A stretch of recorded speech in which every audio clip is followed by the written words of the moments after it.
మీ ముందుకు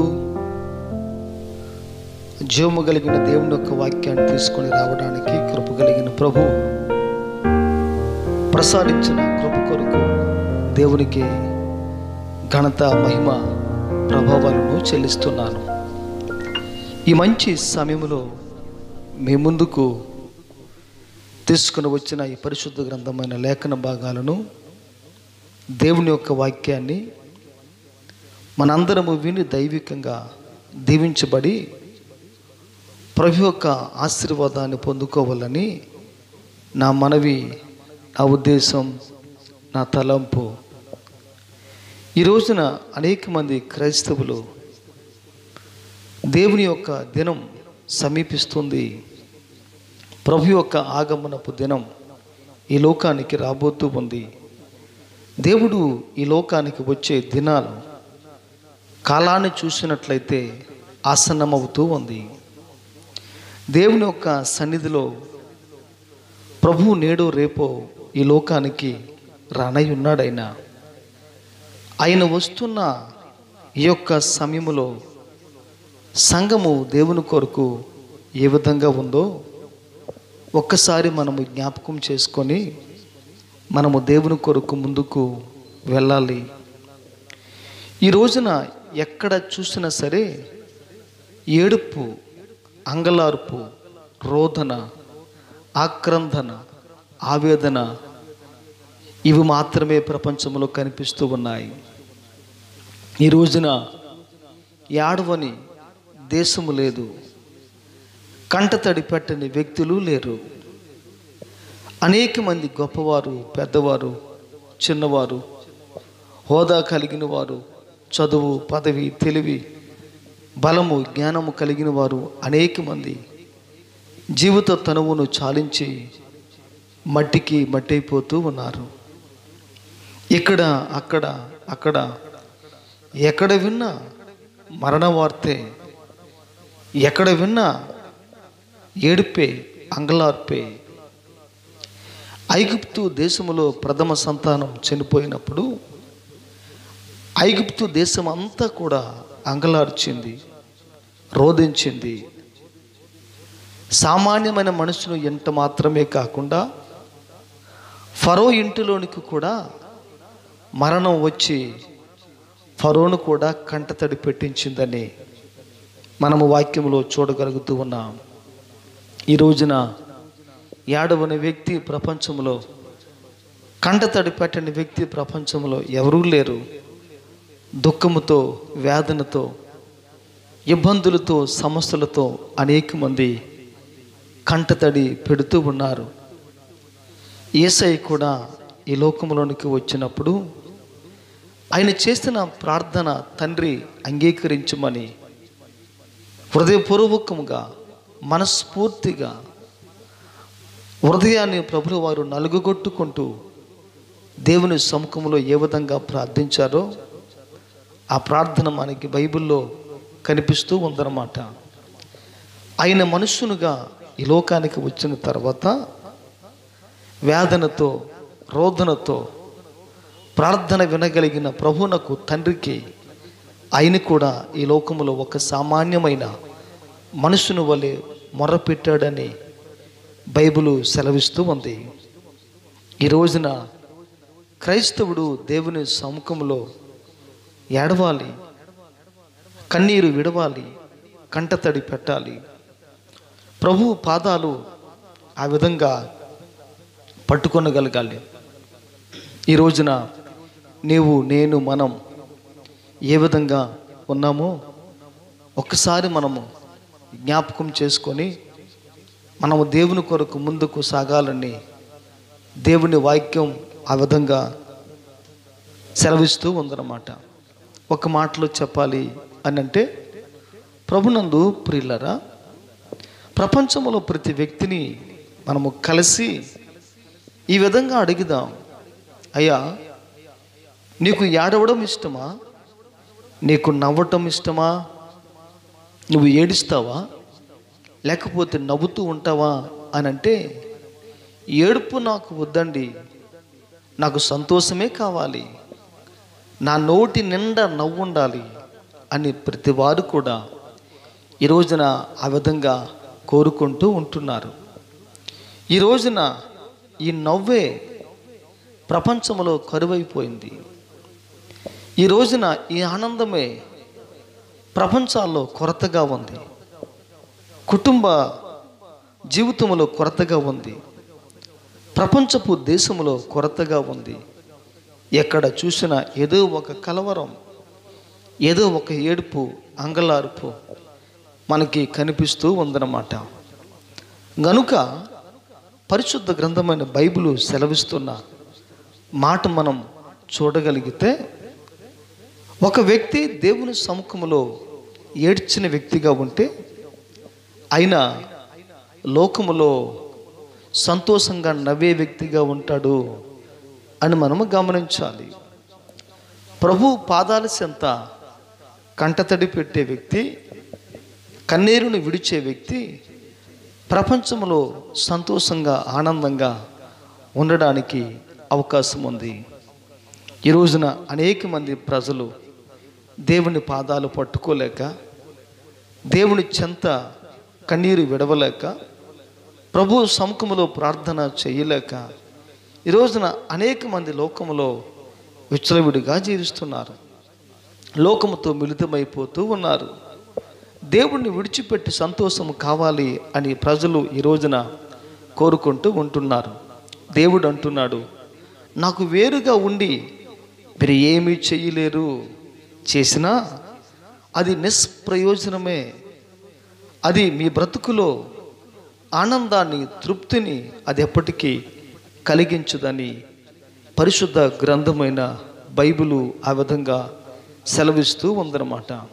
అందుకని హెబ్రీ 5:7 యేసయ్య శరీరధారిగా ఉన్నప్పుడు ఆయన ఏ విధంగా ప్రార్థన చేశాడో ఆ విజ్ఞాపన, ఆ విన్నపం, ఆ రోదన, ఆ ఆక్రందన, కన్నీళ్ళు అనేవి మనము యేసయ్యలో చూస్తూ ఉంటున్నాం.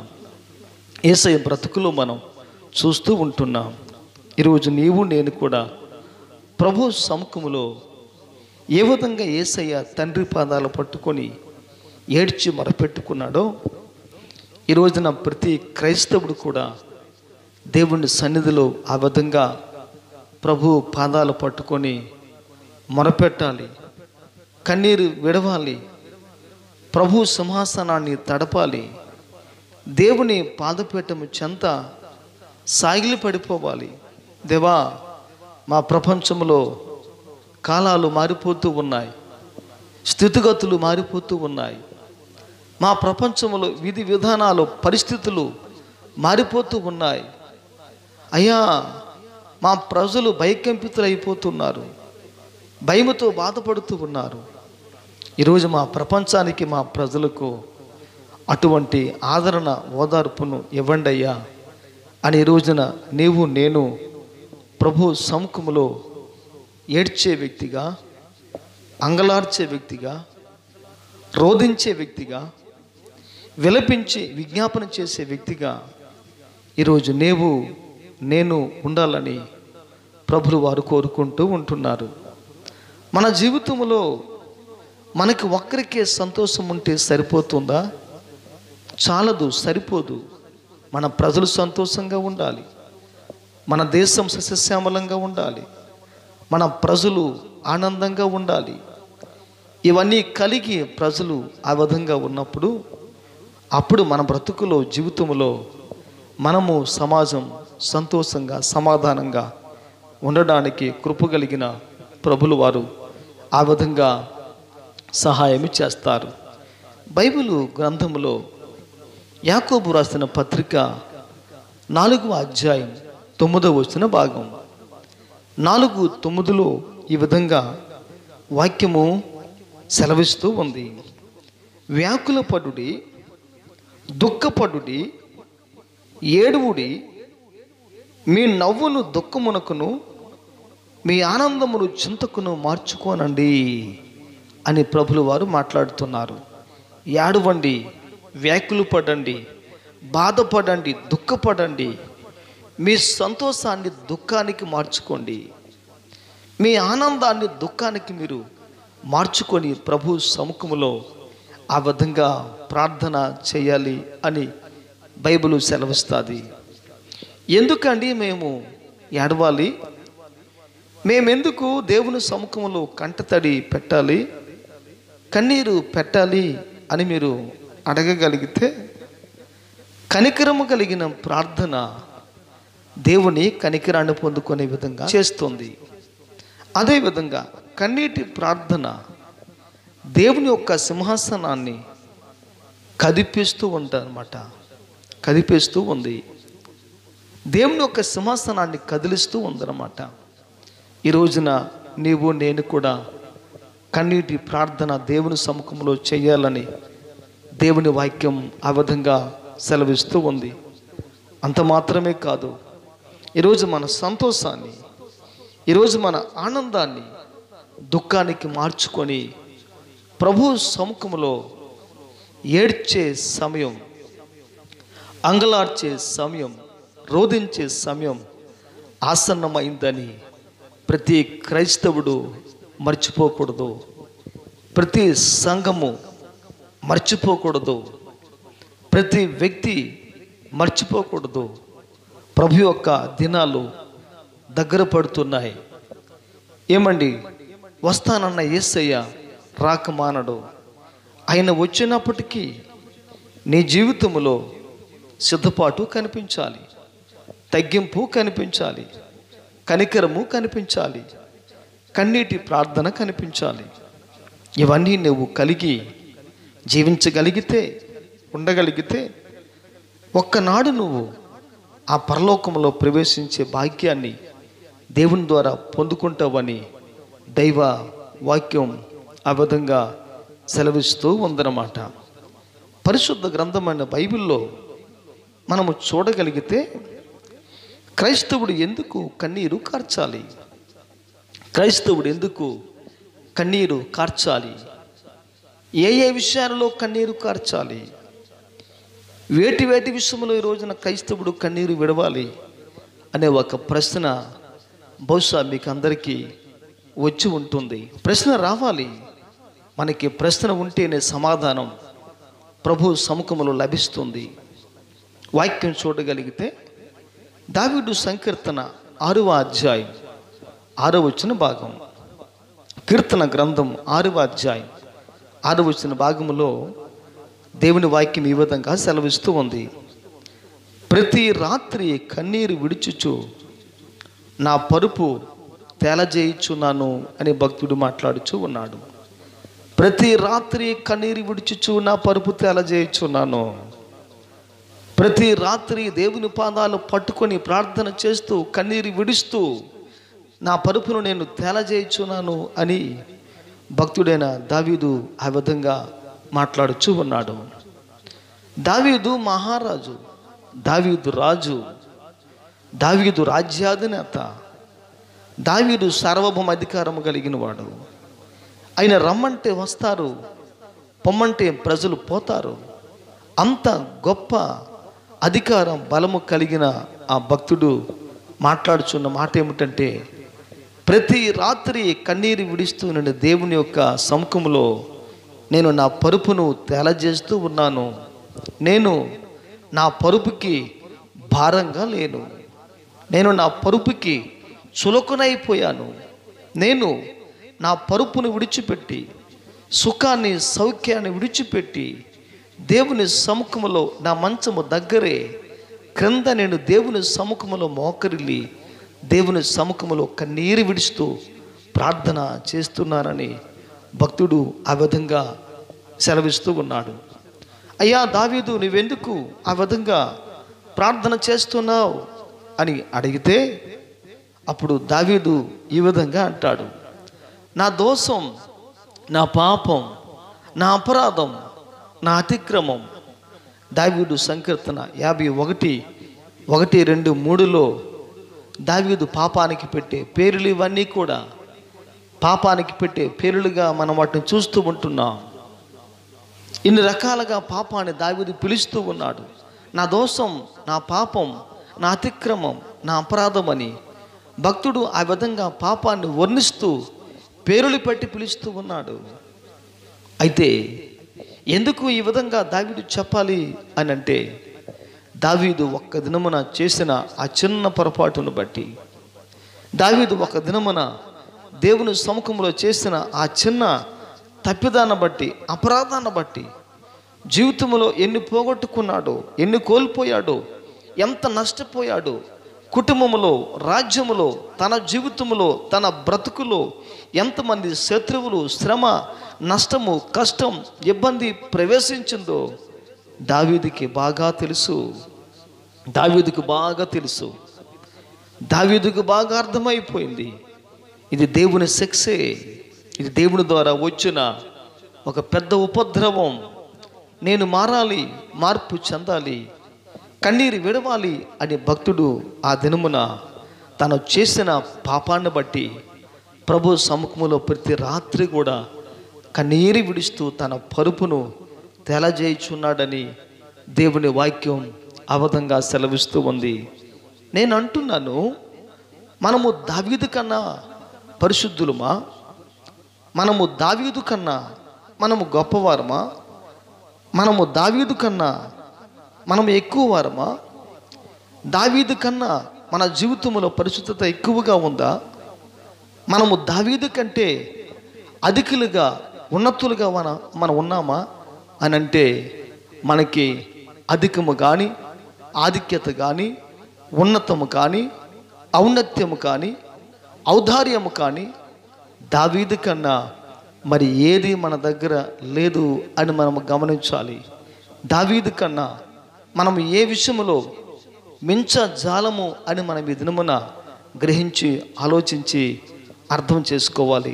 అనగా ఒక్క మాటలో చెప్పాలంటే, క్రైస్తవుడు ఏ విషయంలో దేవుని పాదాల చెంత కంటతడి, కన్నీరు పెట్టాలి అని అంటే, పాపం విషయంలో ఈ రోజున క్రైస్తవుడు కన్నీరు విడవాలని దేవుని వాక్యం సెలవిస్తూ ఉంది. ఈ రోజున అనేక మంది క్రైస్తవులు పరిశుద్ధులుగా, పవిత్రులుగా బయట బాహ్య ప్రపంచానికి కనిపిస్తూ ఉన్నారు. దేవుని సన్నిధికి వస్తూ ఉన్నప్పుడు, ప్రభు సముఖానికి వచ్చి వెళ్ళిపోతూ ఉన్నప్పుడు, వారు పట్టుకున్న ఈ బైబిల్ గ్రంథాన్ని బట్టి వారు ఏమనుకుంటున్నారంటే, నేను దీన్ని పట్టుకున్నాను కాబట్టి నా జీవితం పరిశుద్ధం, నా జీవితం పవిత్రత, నా జీవితంలో పరిశుద్ధత ఇవన్నీ ఉన్నాయి అని చాలామంది ఆ విధంగా అంతరంగంలో లోపల చాలామంది ఈ రోజున మోసపోతూ ఉన్నారు, మోసపరచబడుతూ ఉన్నారు, మోసపరచబడుతూ ఉన్నారు. ఈ రోజున క్రైస్తవులు ఎవరు కూడా తప్పుని తప్పుగా ఒప్పుకొని ప్రార్థన చేయటం లేదు. తప్పుని తప్పుగా దేవుని సముఖములో దేవునికి పాపాన్ని చెప్పి ఒప్పుకోవటం లేదు. ఎందుకో తెలుసా? ఈ రోజున క్రైస్తవుని యొక్క నోటి నుండి నన్ను క్షమించు ప్రభువా అనే మాట రావడం లేదు. నన్ను క్షమించు ప్రభువా అని మన కండ్లు కన్నీరు కార్చటం లేదు. నన్ను క్షమించు ప్రభువా అని అంతరంగములో ఈ మార్పు క్రైస్తవుడికి ఈనాటికి కూడా కలుగలేదు అని మనము గమనించి, ఆలోచించి అర్థం చేసుకోవాలి. ఎప్పుడండి క్రైస్తవుడు దేవుని సముఖములో తను చేసిన పాపాన్ని బట్టి దావీదు వలె పశ్చాత్తాపపడి కన్నీరు కార్చేది? ఈ రోజున నీవు, నేను ఆ విధంగా ప్రభు సముఖములో తప్పనిసరిగా కన్నీరు విడవాలి. మరొక మాట చెప్పాలంటే, నీవు కన్నీరు విడవకపోతే నీ పాపము క్షమించబడదు. నీ నోరు నీ పాపాన్ని ఒప్పుకొనకపోతే, నువ్వు కప్పుకొనే వ్యక్తిగా ఉంటే, నీ పాపము నీ జీవితంలో పాపముగానే మిగిలిపోతుంది, శాపం శాపముగానే మిగిలిపోతుంది, అవిధేయతగానే మిగిలిపోతూ ఉంది. దావీదు పాపాన్ని ఒప్పుకున్నందువల్ల దావీదును దేవుడు ఈ విధంగా చెప్పాడు, దావీదు నా హృదయానుసారి, దావీదు నేను కోరుకున్న వ్యక్తి, దావీదు నాకు ప్రియమైన వాడు అని దేవుడు ఈ మాటను బట్టే చెప్పగలిగాడేమో, ఈ కన్నీటిని బట్టే చెప్పగలిగాడేమో, ఈ కన్నీటి ప్రార్థన పశ్చాత్తాపాన బట్టి దేవుడు దావీదు గురించి అంత మంచి మాటలు నొక్కి ఒక్కానించి ప్రభులు వారు చెప్పగలిగారేమో. ఈరోజు నీ జీవితంలో ఈ మంచి శుద్ధీకరణ ఉందా? ఒక్కసారి మనము జ్ఞాపకం చేసుకొని మనము దైవికంగా దేవుల్లో ముందుకు సాగుదాం. మనొక వాక్యాన్ని మన బైబిల్ గ్రంథంలో చూడగలిగితే వాక్యము చూడండి. 126వ దావీదు సంకీర్తన 5వ వచన భాగం. 126వ దావీదు సంకీర్తన 5వ వచన భాగంలో ఉన్న మాట ఏమిటంటే, కన్నీరు విడిచుచు విత్తువాడు సంతోష గానముతో పంట కోసుకొని వస్తారని దేవుని వాక్యం సెలవిస్తుంది. ఒక వ్యక్తి సంతోషముతో పంటను కోయాలి అనంటే, ఒక వ్యక్తి సంతోషంగా పంటను తన కళ్ళానికి, పంటను తన ఇంటికి సమకూర్చుకొని రావాలి అనంటే, ఆ వ్యక్తి ప్రారంభంలో మొదట కన్నీళ్లతో పంటను విత్తాలని దేవుని వాక్యం ఆ విధంగా సెలవిస్తూ ఉంది.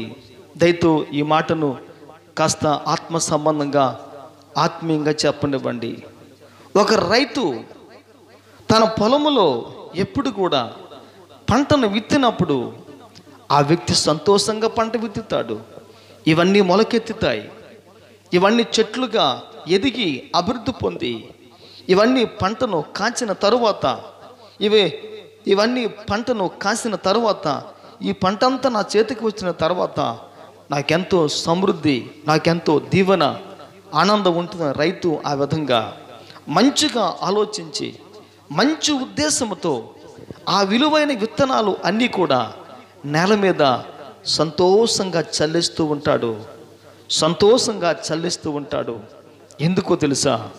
ఒక రోజున అది నాటబడి మొలకెత్తి మొక్కగా పెరిగి అది వృక్షంగా మార్చబడుతుందని రైతు నమ్మకం ఆ విధంగా ఉంటుందన్నమాట. ఈ రోజున క్రైస్తవుడు ఎటువంటి విత్తనాలు చేత పట్టుకోవాలి అని అంటే, బైబిల్ గ్రంథం అంటుంది ఈ విధంగా, పిడికెడి విత్తనములు ఈ పరిశుద్ధ గ్రంథమైన బైబిలే అని మనము గమనించాలి. ఇది పిడికెడి విత్తనములు. ఈ విత్తనాలు క్రైస్తవులు అందరూ కూడా చేత పట్టుకొని ఏం చేయాలంటే, ఈ రోజున ప్రపంచంలో, ఈ రోజున లోకములో ప్రతి క్రైస్తవుడు కూడా ఈ పిడికుడి విత్తనాలని కన్నీళ్లతో ఈ రోజున ప్రపంచంలో నాటాలి, విత్తాలి, చల్లాలి అని దేవుని వాక్యం ఆ విధంగా మాట్లాడుతూ ఉందన్నమాట. ఈ రోజున అనేకమైన సంఘాలలో పంట లేదు. ఈ రోజున అనేకమైన సంఘాలలో విత్తనాలు కూడా లేవు. ఈ రోజున అనేకమైన సంఘాలలో పొలాలు బీడు భూములుగా ఉండిపోయాయి. ఈ రోజున పొలాలు కొర్ని బారిపోయి అవి బీడు భూములుగా సాగు చేయబడకుండా, మెత్తన చేయబడకుండా, పెళ్ళగించబడకుండా ఈ రోజున బీడి భూమిగా ఉండిపోయింది. చాలా పొలాలు, చాలా పంట, ఎంతో పొలం. ఈ రోజున ప్రతి సేవకునికి దేవుడు ఒక పొలాన్ని ఇచ్చాడు. ప్రతి విశ్వాసకి దేవుడు ఒక పొలాన్ని ఇచ్చాడు. ఆ పొలము సంఘమే. ఈ సంఘములో ఉన్న నీవు, నేను ఈ రోజున ఏం చెయ్యాలి అని దేవుని వాక్యం సెలవిస్తుంది అని అంటే, ఈ పిడికడి విత్తనములు క్రైస్తవుడు పట్టుకొని దేవుడు ప్రేమించిన ఈ లోకములోనికి వెళ్ళి యోహాను సువార్త 3:16 ప్రకారంగా కన్నీళ్ళ విడచుచు వాక్యాన్ని విత్తాలని దేవుని వాక్యం సెలవిస్తుంది. నీవు విత్తే వాక్యములో కన్నీరు ఉండాలి. నువ్వు చేసే సువార్తలో కన్నీరు ఉండాలి. నువ్వు చెప్పే సువార్తలో కన్నీళ్ళు ఉండాలి. నువ్వు చేసే ప్రార్థనలో ఆత్మల భారం ఉండాలి, కన్నీళ్ళు ఉండాలి, వేదన ఉండాలి, ఆక్రందన ఉండాలి. నేను చేసే ఈ పనికి ఫలితం ఒక్క ఆత్మైన రక్షించబడి సంపాదించబడి సంఘానికి రావాలి ప్రభువా అని మంచి ఆ ఉద్దేశంతో ప్రతి క్రైస్తవుడు కూడా ఈ రోజున ఈ పిడికడి విత్తనాన్ని చేత పట్టుకొని ప్రపంచంలో చల్లాలని దేవుని వాక్యం ఆ విధంగా సెలవిస్తూ ఉంది. ఈ 126వ దావీదు సంకీర్తన 5వ వచన భాగాన్ని బట్టి ఈ రోజున క్రైస్తవుడు ఏం చేస్తున్నాడో ఒక్కసారి మనము జ్ఞాపకం చేసుకోవాలి. ఈ రోజున ఆత్మల పంట కొరకు ప్రతి క్రైస్తవుడు కూడా ప్రయాస పడటం లేదు. ఈ రోజున ఆత్మల సంపాదన కొరకు క్రైస్తవులు ప్రయాస పడటం లేదు. ఎప్పుడు గొప్పలు, మెప్పులు, పొగడ్తలు, వీరిని వారు, వారును వీరు పొగుడుకోవడానికి సమయం అంతా సరిపోతూ ఉంది. పొగడ్తలతో కాలక్షేపణ చేస్తూ ఉన్నారు. ఈ రోజున పొగడ్తలతో ఈ రోజున సమయాన్ని వ్యర్థంగా వెళ్ళబుస్తూ ఉన్నారు. ఇది క్రైస్తవ్యమా? ఇది క్రీస్తు బిడ్డలు చేసే పనా? ఈ రోజున క్రైస్తవుడు లోకములో ఆత్మ సంబంధంగా నిద్రపోతూ ఉన్నాడా? ఈ రోజున క్రైస్తవుడు దేవుని కొరకు లేచి లెమ్ము తేజరిల్లము ప్రకాశించము అని అన్నట్టుగా ఈ రోజున క్రైస్తవుడు లోకములో లేచి తేజరిల్లి ప్రకాశించే సమయం ఆసన్నమైందని ఈ రోజున ప్రతి క్రైస్తవుడు సంఘం గమనించాలని వాక్యం ఆ విధంగా మాట్లాడుతూ ఉంది. ఈ రోజున నీవు ఒక సంఘములో ఉంటే, నీవు ఒక విశ్వాసగా ఉంటే, నీవు ఒక ఆత్మీయమైన బిడ్డగా ఉంటే, కాపరగా ఉంటే, ఈ రోజున ప్రతి క్రైస్తవుడు కూడా ఆత్మల కొరకు కన్నీళ్లు విడవాలని దేవుని వాక్యం ఆ విధంగా సెలవిస్తుంది. నాయనా, మా సంఘములో, మా పంట పొలములో, మా ఆధ్యాత్మికమైన ఈ సంఘము అనే పొలములో తండ్రి, ఈ పొలం అనే సంఘములో ప్రభా నూతన ఆత్మలు నేను చూడగలగాలి, నూతన ఆత్మలు నేను తేగలగాలి. నా ద్వారా ఒక్క ఆత్మైన నా సంఘానికి రావాలి, నా సహవాసానికి రావాలి. నేను సంపాదించిన కొన్ని ఆత్మలైన ఒక దినమన పరలోకంలో చేరే విధంగా ఆత్మను సంపాదించే ఆత్మల సంపాదకునిగా నేను మార్చబడాలి ప్రభా. ఆ కృప నాకు ఇవ్వండి, ఆ కన్నీళ్ళు విడిచే భాగ్యాన్ని మనసుని నాకు ఇవ్వండి ప్రభువా అని ఒక వ్యక్తి దేవుని సముఖంలో ఈ రోజున కన్నీరు అందుకొరకు విడవాలి అని దైవ వాక్యం సెలవిస్తూ ఉంది. మరొక వాక్యాన్ని చూడగలిగితే అపోస్తలుల కార్యములు 20వ అధ్యాయం 31వ భాగం. అపోస్తలుల కార్యములు 20వ అధ్యాయం 31వ భాగాన్ని మనము చూడగలిగితే అపోస్తలుడైన పౌలు గారు ఒక చక్కని మాటను మాట్లాడుచూ ఉన్నారు. ఆయన మాట్లాడే మాట ఏంటి అని అంటే, రాత్రంబగల్లో కన్నీరు విడుచుచు నేను ప్రతి మనుష్యునికి బుద్ధి చెప్పి తిని అని అంటున్నాడు. రాత్రి పగల్లో కన్నీరు కారుస్తూ ప్రతి మనుషునికి బుద్ధి చెప్పి తిని చెప్పాను అని పౌలు గారు ఆ విధంగా మాట్లాడుతూ ఉంటున్నారు. నా ప్రియమైన వాళ్ళరా, ఈ రోజున ఒక్కసారి జ్ఞాపకం చేసుకోండి. ఈ రోజున క్రైస్తవ సంఘాల్లో బుద్ధి చెప్పేవారు తక్కువైపోయారు. ఈ రోజున బుద్ధి క్రైస్తవ సంఘాలలో లేదు, రాదు, రానేరదు. ఈ రోజున క్రైస్తవ సంఘాలకు బుద్ధి రావటం లేదు, బుద్ధి తెచ్చుకోవటం లేదు. బుద్ధి చెప్పిన ఈరోజు బుద్ధిని ధిక్కరించే వారే ఉన్నారు. కానీ ఆ బుద్ధి నా జీవితానికి ఒక ఆశీర్వాదకరంగా మార్చబడుతుందని ఈ రోజున ఎవరు కూడా ఆ మంచి ఉద్దేశంతో క్రైస్తవుడు ఈ రోజున బ్రతకలేకపోతున్నాడు, ఈ రోజున జీవించలేకపోతున్నాడు. అయితే పౌలు గారు అంటున్న మాట ఏమిటంటే, రాత్రి పగలు ప్రతి వానికి కూడా నేను బుద్ధి చెబుతూ వచ్చాను. కన్నీళ్లతో ప్రతి వానికి కన్నీరు విడుస్తూ, రాత్రి పగలు కన్నీరు విడుస్తూ ప్రతి వానికి బుద్ధి చెప్పానని దేవుని వాక్యం ఆ విధంగా మాట్లాడుతూ ఉంది. అనగా ఒక్క మాటలో చెప్పాలంటే, సరిచేయబడకుండా ఉన్న క్రైస్తవులను సరిచేసే విషయంలో, దేవుని కొరకు సరిచేయబడని క్రమముగా లేని క్రైస్తవులను సరిచేసే విషయంలో అపోస్తలుడైన పౌలు గారు చేసే పని ఏమిటంటే, ప్రతి రాత్రి పగలు కన్నీరు విడుస్తూ వారికి బుద్ధి చెప్పినట్టుగా దేవుని వాక్యం ఆ విధంగా సెలవిస్తూ ఉందన్నమాట. ఈ రోజున నీకు బుద్ధి చెప్పే నాయకుడు అవసరం. ఈ రోజున నీకు బుద్ధి చెప్పే దైవ జనుడు అవసరం. ఈ రోజున నీకు బుద్ధి చెప్పే ప్రతి ఒక్క నాయకుడు ఈ రోజున నీకు అవసరం. నీకు బుద్ధిని చెప్పేవారు లేకపోతే, నిన్ను దండించేవారు ఖండించేవారు లేకపోతే, నీ జీవితంలో ఉన్న లోపాన్ని నీకు చెప్పిన వ్యక్తులు లేకపోతే, నువ్వు ఇంకా తప్పు మీద తప్పుని చేసుకుంటూ వెళ్ళిపోతావు. తప్పు మీద తప్పుని చేసుకుంటూ వెళ్ళిపోతావు. తప్పును చూపించే ఒక వ్యక్తి ఉంటే ఆగి ఆలోచన చేస్తావు. నేను ఎందుకు ఈ తప్పు చేస్తున్నాను? నేను తప్పు చేయబట్టే కదా నన్ను దైవజనుడు ఈ మాట అన్నాడు, నన్ను దైవజనుడు ఈ విషయంలో గద్దించాడు అని నువ్వు ఆగి ఆలోచన చేసే ఆ మంచి అవకాశం అప్పుడు మన జీవితంలో కలుగుతుంది అని మనం గమనించి ఆలోచించాలి. ఒక్క మాటలో చెప్పాలంటే, ఈ రోజున క్రైస్తవుడు సరిచేయబడే విషయంలో కన్నీరు విడవాలని దేవుని వాక్యం సెలవిస్తూ ఉంది. మనము క్రమమైన జీవము కలిగిన దేవుని సంఘములో ఉన్నాం.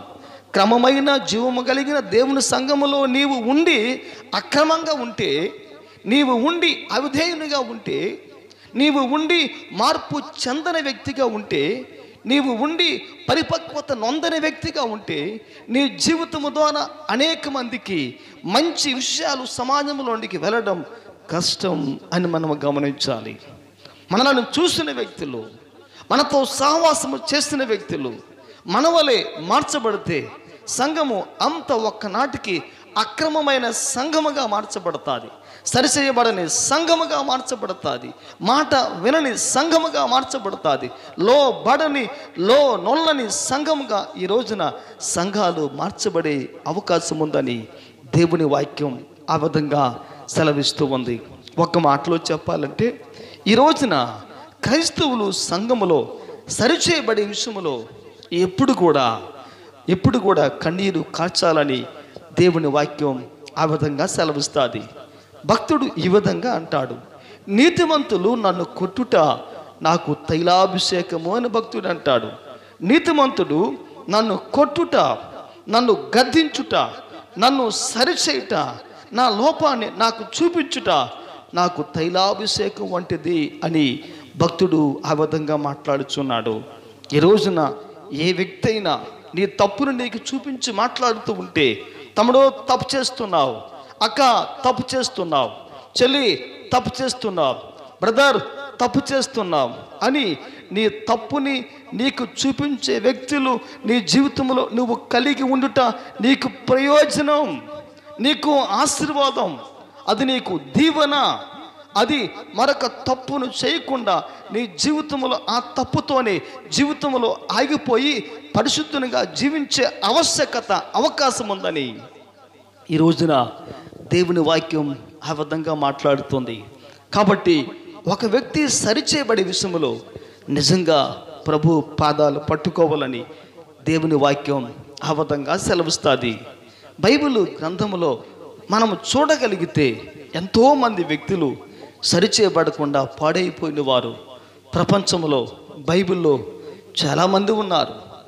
దిద్దుబాటు వానికి అసహ్యం, దిద్దుబాటు ఆ వ్యక్తి తిరస్కరిస్తాడు, దిద్దుబాటును ఆ వ్యక్తి నాకు కాదులే అనుకుంటాడు, వేరే వారికిలే అని అనుకునే తప్పుడు అభిప్రాయం ఉంది. ఈరోజు నీ జీవితంలో నీవు కూడా అదే విధంగా అనుకుంటూ వాడు చేసిన తప్పే నీవు కూడా చేస్తున్నావేమో ఒకసారి జ్ఞాపకం చేసుకో. ఎవరో తప్పు చేశారని నీవు కూడా తప్పు చేస్తే నీ జీవితంలో కోల్పోయేది నీవే, నీ జీవితంలో నష్టపరచబడేది నీవే అని దేవుని వాక్యం ఆ విధంగా సెలవిస్తూ ఉందన్నమాట.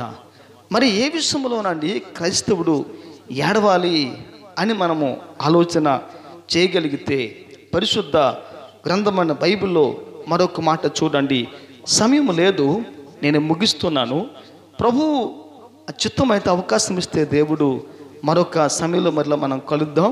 మరొక వాక్యం చూడండి. ఎస్తేరు గ్రంథం 8వ అధ్యాయం 3వ వచన భాగం మనం చదువుకుందాం. ఎస్తేరు గ్రంథం 8వ అధ్యాయం 3వ వచన భాగంలో వాక్యం ఈ విధంగా ఉంది. ఎస్తేరు రాజు ఎదుట మనవి చేసుకొని కన్నీళ్లతో అతని వేడుకొనును అని దేవుని వాక్యంలో ఉందన్నమాట.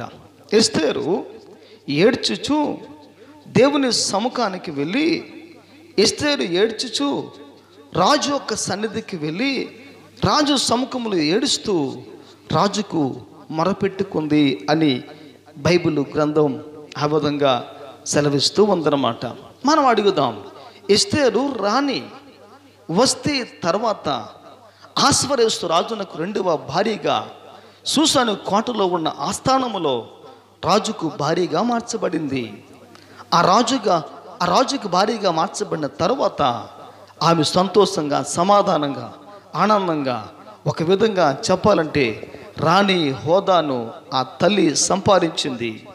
రాణి హోదాని ఆ దినమున ఎస్తేరు సంపాదించింది. అయితే బైబిల్ గ్రంథం అంటున్న మాట ఏమిటంటే, ఎస్తేరు రాజు ఎదుట మనవి చేసుకుంటూ కన్నీళ్లు విడుస్తూ మొరపెట్టుకుందని దేవుని వాక్యం సెలవిస్తుంది. మనం అడుగుదాం, ఎస్తేరు నీకు అన్నీ ఉన్నాయి కదా, నువ్వు ఎందుకు ఏడుస్తున్నావు, ఎందుకు అంగలారుస్తూ ఉన్నావు, ఎందుకు రోధిస్తూ ఉన్నావు, ఎందుకు ప్రలాపిస్తూ ఉన్నావు అని మనము అడగగలిగితే ఆమె ఈ విధంగా మనతో మాట్లాడుతూ ఆమె ఈ విధంగా సెలవిస్తూ ఉంటుందన్నమాట.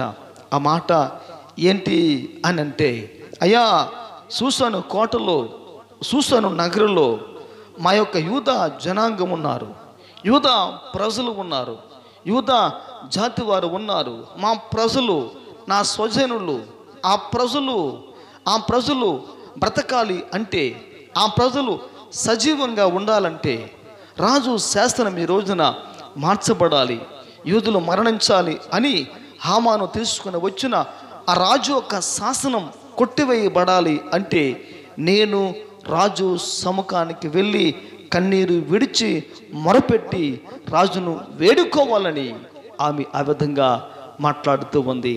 ఈ మాటలో మీకేమర్థమైందో నాకు తెలియదు, కానీ నాకు దేవుడిచ్చిన తలంపు, ఆలోచన ఏంటి అని అంటే, ఎస్తేరు ప్రార్థనా జీవితం కలిగిన స్త్రీ, ఎస్తేరు ఆత్మీయురాలు, ఎస్తేరు దైవికంగా జీవించి స్థిరపడి బలపడి ఆత్మీయమైన విలువలు కలిగిన స్త్రీ అని చెప్పుటలో సందేహం ఎంత మాత్రము కూడా లేదు అని గ్రహించాలి, ఆలోచించాలి. అయితే ఆమెకున్న వేదన, కలవరం, కలత, బాధ, ఇబ్బంది ఏంటి అని అంటే, యూదుల మీదకి నాశనం రాబోతుంది. ఆ నాశనం విషయంలో ఆమె రాజు సముఖానికి వెళ్ళి మొరపెట్టుకున్న వ్యక్తిగా ఉందని దేవుని వాక్యం సెలవిస్తుంది. ఈరోజు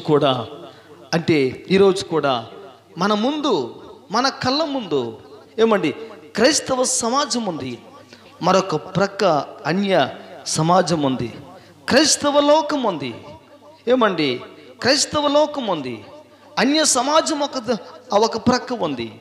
ఈ రోజున అన్య సమాజం కొరకు, క్రైస్తవ లోకము కొరకు ఈరోజు నీవు దేవుని సముఖములో రారాజైన క్రీస్తు ముందు నీవు ఈ రోజున ప్రార్థించే వ్యక్తిగా ఉండాలని దేవుని వాక్యం సెలవిస్తుంది. ఏ ప్రార్థనో తెలుసా? కన్నీటి ప్రార్థన. ఏ ప్రార్థనో తెలుసా? నీ తలను జలమయముగా చేసుకునే ప్రార్థన. ఇర్మియా గ్రంథం 9:1 చెప్పినట్టుగా ఇర్మియా ఏ విధంగా దేవుని సముఖములో తన కళ్ళను కన్నీటి ఓటగా, తన తలను జలమయముగా చేసుకున్నాడో, ఈ రోజున అటువంటి ప్రార్థన జీవితాన్ని కలిగిన వ్యక్తులుగా, చేసే వ్యక్తులుగా ఈ రోజున క్రైస్తవుడు ఉండాలని దేవుని వాక్యం ఆ విధంగా సెలవిస్తూ ఉంది. ఈ రోజున క్రైస్తవుడు ఎప్పుడండి ప్రపంచము కొరకు ప్రార్థన చేసేది? ప్రపంచం అంతా నాశనం అయిపోయిన తర్వాత, ప్రజలందరూ శ్రమల పాలైపోయిన తర్వాత మనం ప్రార్థన చేస్తామా? ప్రజలందరూ కూడా మరణానికి గురైపోయి మట్టిగా మార్చబడిన తర్వాత మనం ప్రార్థన చేస్తామా? లేదండి. ఈ రోజున క్రైస్తవుడు దేవుని సముఖములో మెలకువ కలిగి, మేలుకొలుపు కలిగి దేవుని సముఖములో ప్రార్థన చేసే సమయము ఆసన్నమైంది. అనేక మంది ప్రజలు నశించిపోతూ ఉన్నారు. అనేక మంది ప్రజలు ఆదరణ, ఓదార్పు లేక ఏమండి వారు కృషించి పడి పతనమైపోతూ ఉన్నారు. ఈ రోజున నీవు, నేను వారి విషయంలో ప్రార్థన చేయాలి. క్రైస్తవుడు ఎప్పుడు కూడా నా కొరకు నేను బ్రతకరాదండి. క్రైస్తవుడు ఎప్పుడు కూడా సమాజము కొరకు బ్రతకాలి. నీ కొరకు నీవు జీవిస్తూ ఉంటే ఆ జీవితం వ్యర్థమే. యేసయ్య ఈ లోకానికి వచ్చి ఈ లోకం కొరకు జీవించి లోకం కొరకు ప్రాణం పెట్టాడు. ఈ రోజున క్రైస్తవుడు కూడా క్రీస్తు మనస్సును కలిగిన ఆ వ్యక్తిగా ఉండి ఈ రోజున క్రైస్తవుడు లోకం కొరకు బ్రతకాలి, ప్రజల కొరకు బ్రతకాలి, దైవికంగా బ్రతకాలి, ఆత్మ సంబంధంగా బ్రతకాలి. ఈ విలువలు అన్నీ కలిగి జీవించిన వ్యక్తిగా, బ్రతికిన వ్యక్తిగా క్రైస్తవుడు ఉంటే అప్పుడు ఈ జీవితాన్ని దేవుడు అంగీకరించి ఆస్వాదిస్తాడైనా, ఈరోజు నీ జీవితంలో ఈ జీవితం ఉందా, ఈ స్థితి ఉందా, ఈ బ్రతుకుందా? మనం ఎందుకు కన్నీరు కార్చాలో ఈ రోజున వాక్యం మనతో మాట్లాడుతుంది. మనం ఎందుకు దేవుని సముఖంలో కంటతడి పెట్టాలో దేవుని వాక్యములో, బైబిల్ యొక్క ఆధారాలు మనకు ఉన్నాయి. ఈ రోజున క్రైస్తవుడు ప్రార్థించే సమయం ఆసన్నమైంది. ప్రభు పాదాలు పట్టుకొని ఏడ్చే సమయం ఆసన్నమైంది. ఏమండి, కనుక అందరూ కూడా దేవుని సముఖంలో ఆ విధంగా ప్రార్థించి మనం ప్రభు సముఖంలో దేవుని యొక్క పాదాలు పట్టుకొని మనం ప్రార్థన చేద్దాం. ఆ విధంగా చేస్తే ఈరోజు మనకు, మన కుటుంబానికి కూడా దేవుని ఆశీర్వాదకరమే. మనందరినీ ప్రభు దీవించును గాక.